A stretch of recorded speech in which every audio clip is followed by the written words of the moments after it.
Hi there, wig lover. This is Heather from CysterWigs.com, and today I'm bringing a review of a relatively newish addition to the Noriko line. This one's called Avery, and the color on Avery is one of their hybrant colors, as you can see by this little sticker down here. It's Nutmeg R, which I reviewed Ivy in this color, by the way, and it's a very beautiful color. So I'm going to go ahead and put that right up to the camera so you can see how pretty that color is right off the bat. This color is exactly the same as chai cream, but chai cream isn't rooted. So if you want this color but you don't want the roots, get chai cream. Exactly the same color. So this is a beautiful kind of like a mix between a light golden brown with a little bit of light auburn thrown in, and a very pretty golden blonde highlight. Very, very pretty. The highlight's quite light, but the color itself isn't terribly dark either. I mean, it's just a little bit of gold, a little bit of auburn. Very, very pretty. This is a perma-teased wig, and I'm going to put it on in a second. I just figured I wanted to address the color while there was still a little bit of natural sunlight coming in because the sun's setting. Here is the top. It is perma-teased. Noriko wigs all, for the most part, even their monofilament wigs have a little bit of perma-tease, but their non-monofilament wigs have a lot of perma-tease, so a lot of perma-tease going on there. That's why I like to get these rooted colors. I'm going to go ahead and invert the cap. By the way, I've not brushed this wig, not styled it, and I have not put it on yet. This will be, you'll see it for the first time when I see it for the first time. Felt here at the hairline, but just a tiny little sliver. And then the back, no felt here at the nape. There's no felt on the ear tabs. It's lace on the ear tabs. And the back is quite stretchy, but the perimeter is not particularly stretchy. It's kind of like a lot of Noriko wigs. And the entire top is perma-teased. I think that Carrie and, which has a little bit more layering going on at the top, and Brittany from Amore, which is very similar to this one, were so popular that they actually put out some more that look very similar to it. For instance, Laurel is basically just like a wig like this, except it's mid-length, shoulder length. And now Avery. So I'm going to go ahead and put Avery on for the first time so you can see what this looks like right out of the box with nothing else done to it. And see, I have this issue. See what just happened there? I have this issue every stinking time I go to put on a Noriko wig, which is another reason why I wanted you to see it. The Noriko wigs are small. They are small, so they fit me tight and they're hard to get on. But once you get them on, they look kind of awesome.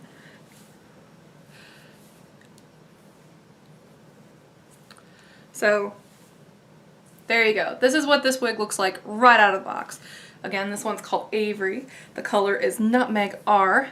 And, you know, it's tight, but it doesn't necessarily hurt me, which I think is something I should definitely throw out there. It's just, with wear, you know, it's not an uncommon thing. Let me throw this out there. It's not uncommon for a wig to be tight when you first get it out of the box, especially if you've got a big head. With wear, they will loosen up. These Noriko wigs are no exception, with the exception of maybe the monofilament ones, because I haven't actually tested those in long-term use yet. But these I can vouch for. They do relax as you wear them, these open-capped ones. And so if it's a little tight right out of the box, don't fret, just wear it a little bit. As long as it doesn't hurt, there's a very good chance that it will loosen up as you wear it to the point where it will fit snugly, securely, and comfortably. So, as you can see, this wig is layered and has a very pretty curl pattern. I'm going to go ahead and just kind of futz it with my fingers a little bit so that way we can see what it looks like when we relax some of these curls. I'm not going to brush it. I have naturally curly hair, and I know what happens when you brush curls. They kind of frizz out. Lots of layering, as you can tell from here. So I think that you could get a lot of volume out of this wig. A lot of volume. just a ton. Especially for such a curly, long wig, you could get a lot of volume just by manipulating the permatease a little bit. Just look at that. I feel like I should be on stage somewhere. Like, honestly, I feel like I should be wearing a Lolita costume. Because this looks like the hair that they have whenever they're wearing those cutesy poopsy little retro dresses, which, by the way, I totally like too. If it weren't for the fact that I'm in my mid-30s, I would totally get down with that.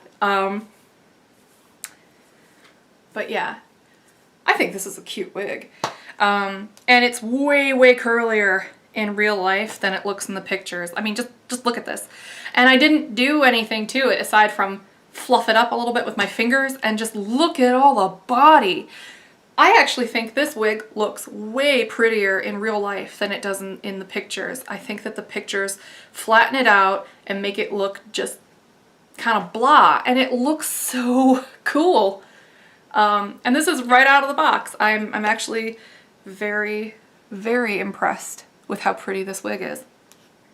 So the bang on this one is 4.25 inches, which is right around my sweet spot for a bang I like.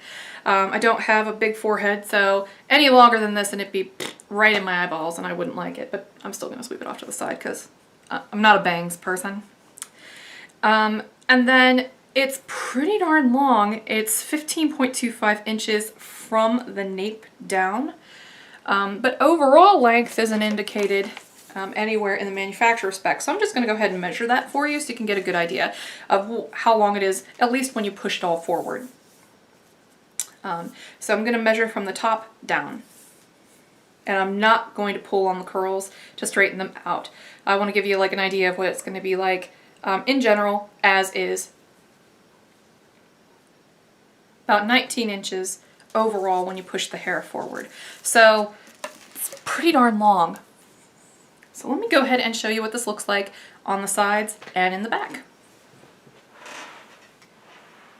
So here's what it looks like when the hair is pushed forward, and as you can see, this layering wants to stay towards the front. So whether you push it forward or push it back, that will frame the face out. Additionally, this would be a great wig for updos because you do have the option of keeping some tendrils down or pulling it back with the rest of the hair. Gently and low, though. You don't want any high ponytails, obviously, because as veteran wig wearers will tell you, that will just make it look like you're wearing a wig.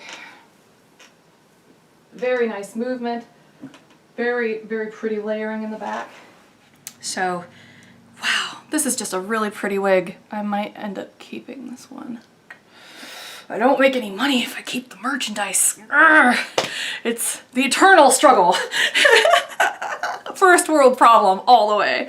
But I love this wig. I think it's beautiful on, and I might have to think about that. I have a lot of in-house specials going on pretty much all the time now. So just check out the sales from my home page. It's right there in the top bar. Just hit that drop down, check it out. And if I decide to part ways with this particular wig, you'll see it there in the clearance section of my site. I'm always running some kind of sale, so be sure to check it out. Until next time, this has been Heather from CysterWigs.com and the Avery wig by Noriko in the color Nutmeg R, which is just chai cream with a root. So thanks for watching, and I hope you have a great night. Bye-bye.